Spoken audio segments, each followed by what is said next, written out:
Yamaha R9. It's kind of a double-sided coin. It could either be really good or it could be really bad. If it's the MT09 motor,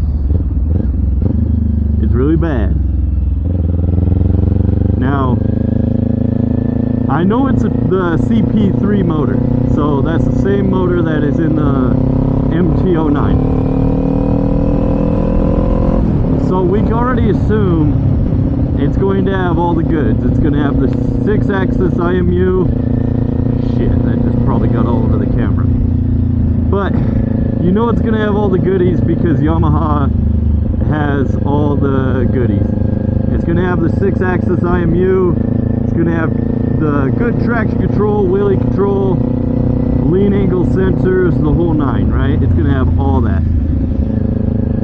But that's not the problem that I'm going to have with it. The problem I'm going to have with it is the CP3 motor. It's designed for a naked bike. It's not designed to be a super sport. A super sport is meant to pull all the way up to redline. A naked bike does not do that. So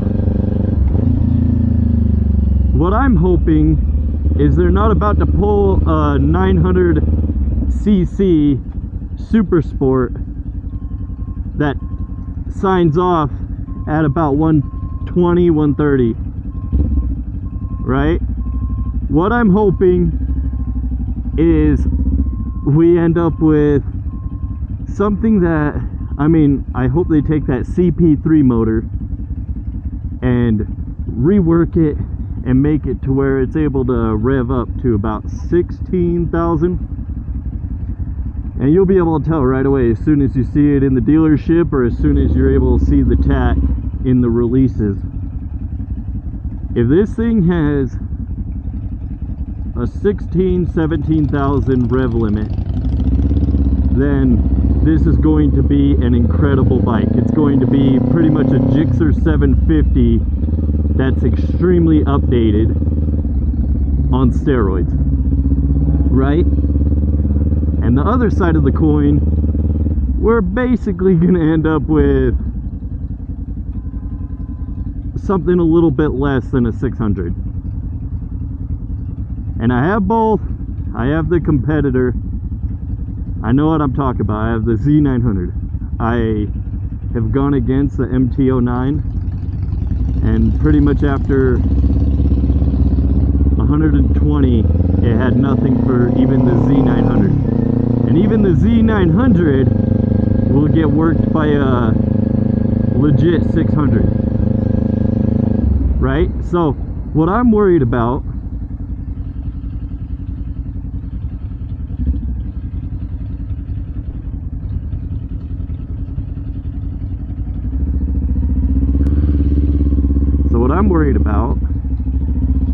is if they take that same motor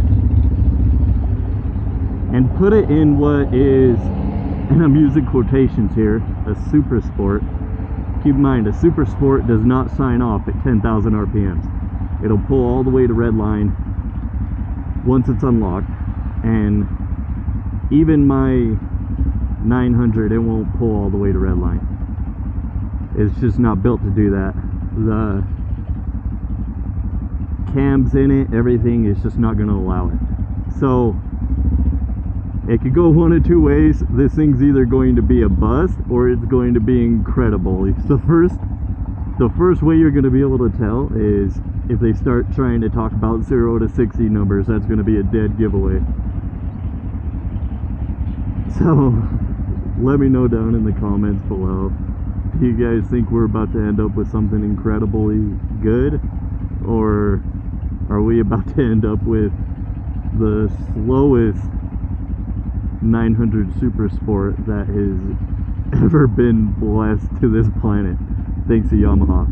Based off how they did the R7, I mean, I'm pretty sure we're about to end up with the slowest 900cc Super Sport ever created. And if they're trying to battle with the DUCATI, okay, it's not going to be that MT09 motor that gets it done. The MT09 is about 100 to about 116 when it's stopped.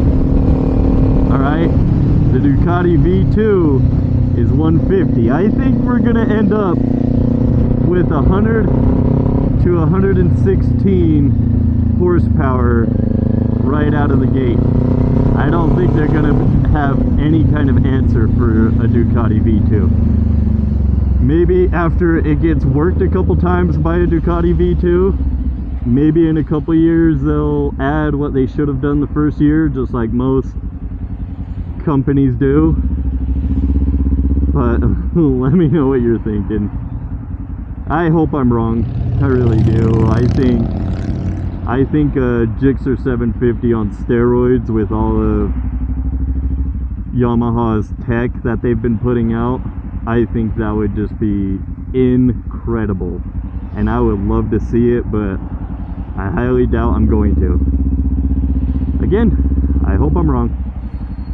Thank you guys. Let me know what you think.